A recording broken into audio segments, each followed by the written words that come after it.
Okay, so new definition. A rotation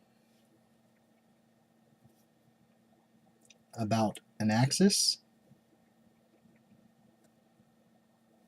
by 360 degrees divided by n, followed by a reflection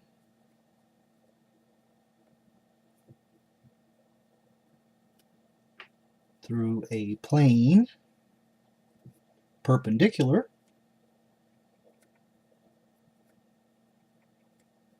to the axis of rotation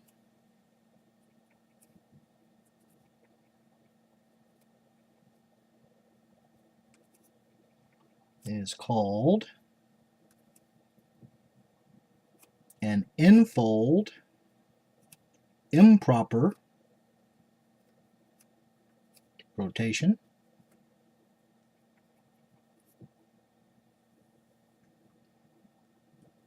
and is denoted S sub n, and we also use S sub n to denote the axis. So do not confuse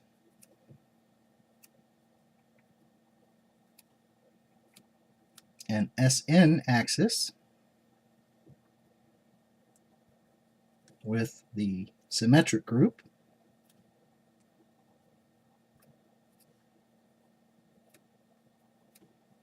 on n letters.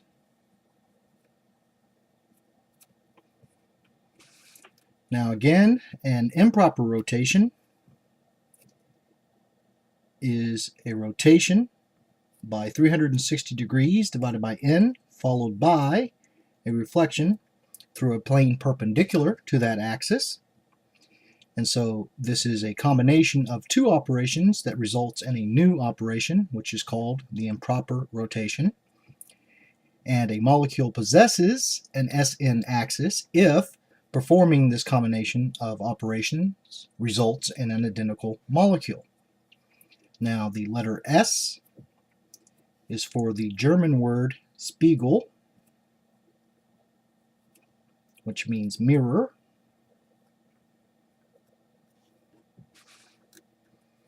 Notice that an S1 axis is rotation by 360 degrees, followed by a reflection through a plane perpendicular to that axis of rotation, and so this is the same as a reflection through a horizontal mirror plane. An S2 axis is rotation by 180 degrees, followed by a reflection through a plane perpendicular to that axis, and so this is the same as an inversion.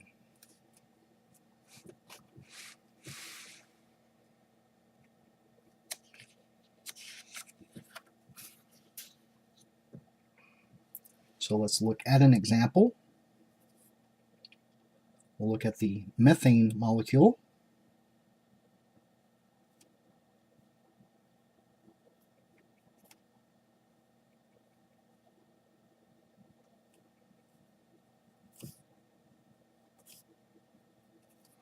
Notice that the axis perpendicular to the page and passing through the central carbon atom is a C2 axis of the methane molecule.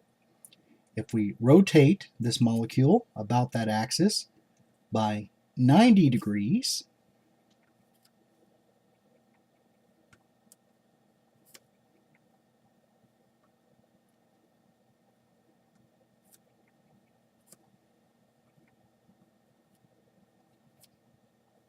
and then follow by a reflection through a perpendicular plane,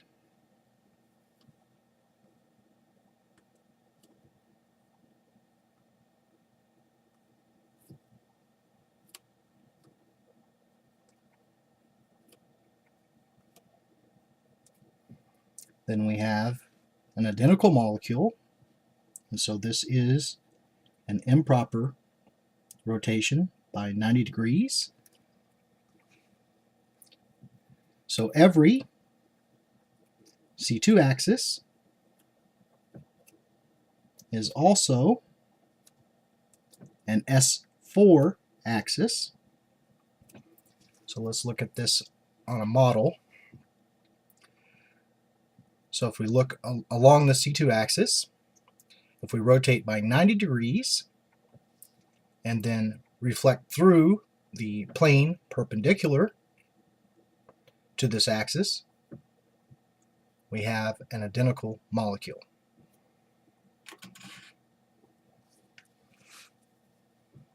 And so the methane molecule has 3 S4 axes.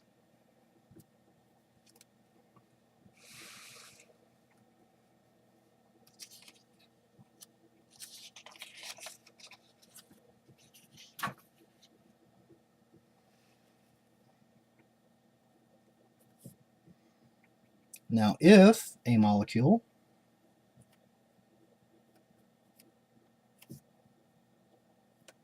has an SN axis and N is even, then the molecule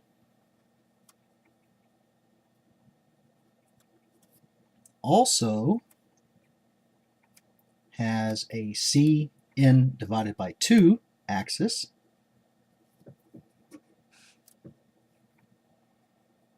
and if a molecule has an SN axis and N is odd, then the molecule also has both a CN axis and a horizontal mirror plane.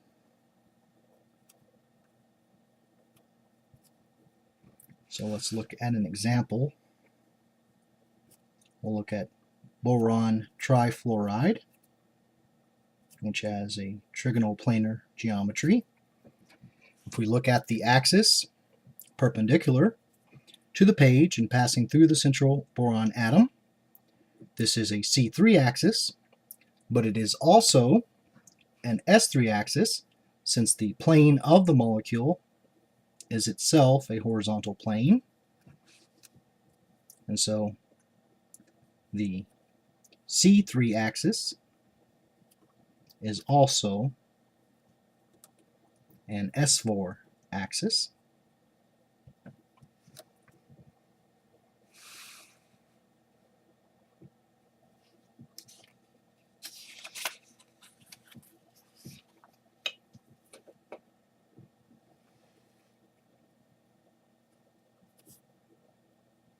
Now the set of all symmetry elements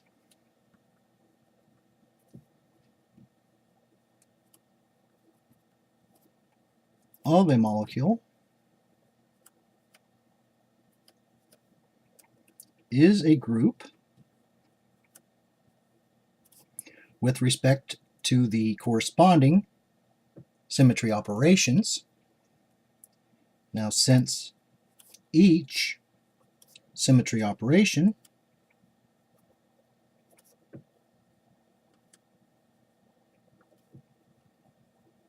leaves at least one point of the molecule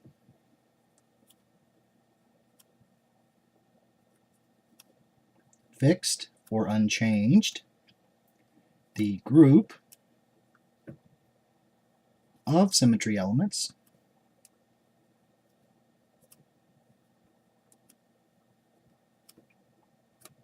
is called a point group.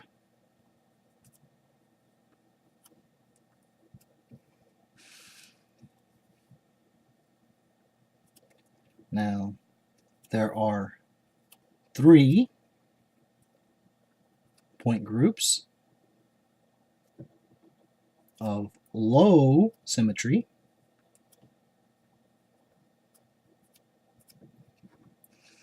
we have a point group that is designated C sub 1, and this is the group which contains the identity only. That is, no rigid motion of the molecule will yield an identical molecule. We have a point group that is designated C sub S, and this is the group which contains the identity and a single mirror plane. And we have a point group that is designated C sub I, and this is the group which contains the identity and an inversion center only. Now there are very few examples, molecular examples, of a C sub I point group, but let's look at examples of each.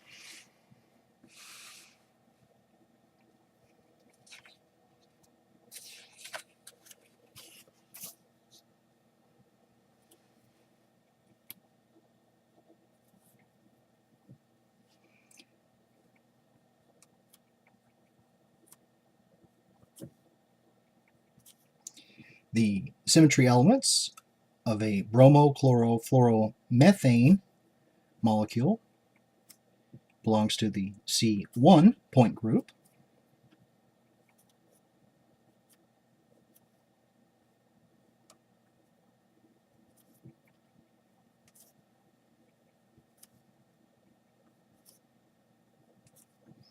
There is no rigid motion of this molecule that will yield an identical molecule, and so the point group contains the identity only.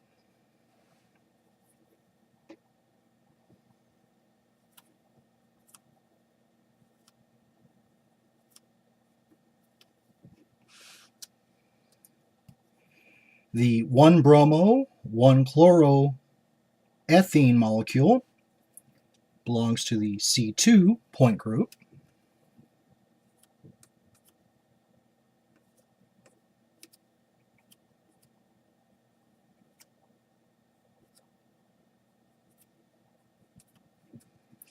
The only symmetry element that this molecule possesses is the plane of the molecule.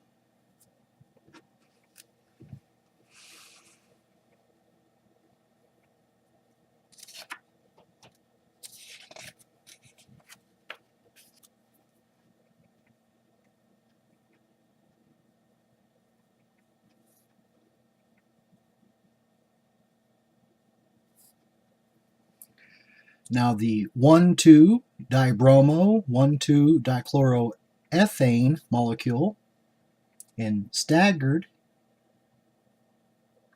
conformation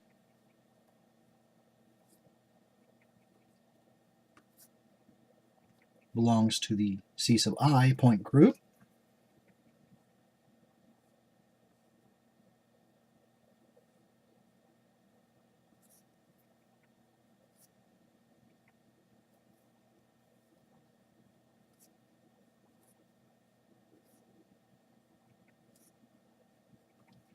The only symmetry element that this molecule possesses is an inversion center, which is the center of the sigma bond. Now, this is a contrived example because the molecule will only stay in a staggered conformation near 0 Kelvin, where the free rotation about the sigma bond is no longer occurring.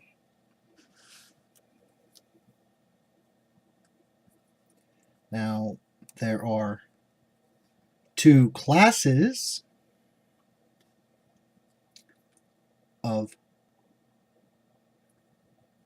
high symmetry point groups.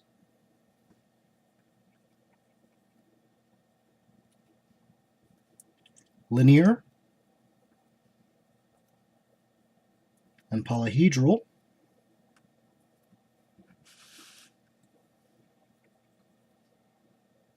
And there are two linear point groups.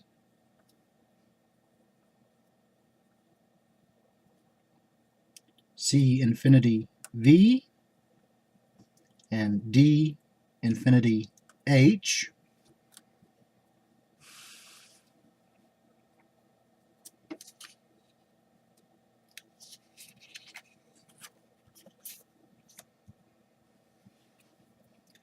Now a C infinity V point group has the identity, a C infinity axis, and infinitely many vertical mirror planes. So we usually write this way. Is the group with the elements, the identity, a C infinity axis, and infinitely many vertical axes. The D infinity H point group has the identity, a C infinity axis, infinitely many vertical planes. It also has an inversion center, infinitely many C2 axes perpendicular to the C infinity axis, and a horizontal mirror plane. And so the D infinity H point group has the elements, the identity, a C infinity axis, infinitely many vertical planes, an inversion center, infinitely many C2 axes, and a horizontal mirror plane. So let's look at some examples of each of these.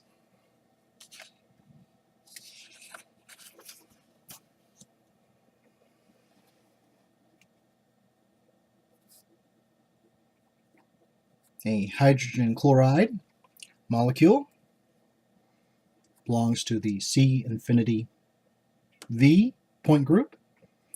Notice that there is only a single axis, no inversion center, and no horizontal plane. A carbon dioxide molecule belongs to the D infinity H point group. In addition to the C infinity axis, infinitely many vertical planes and the identity, we have infinitely many C2 axes perpendicular to the C infinity axis and a horizontal mirror plane. And the center of the carbon atom is the inversion center.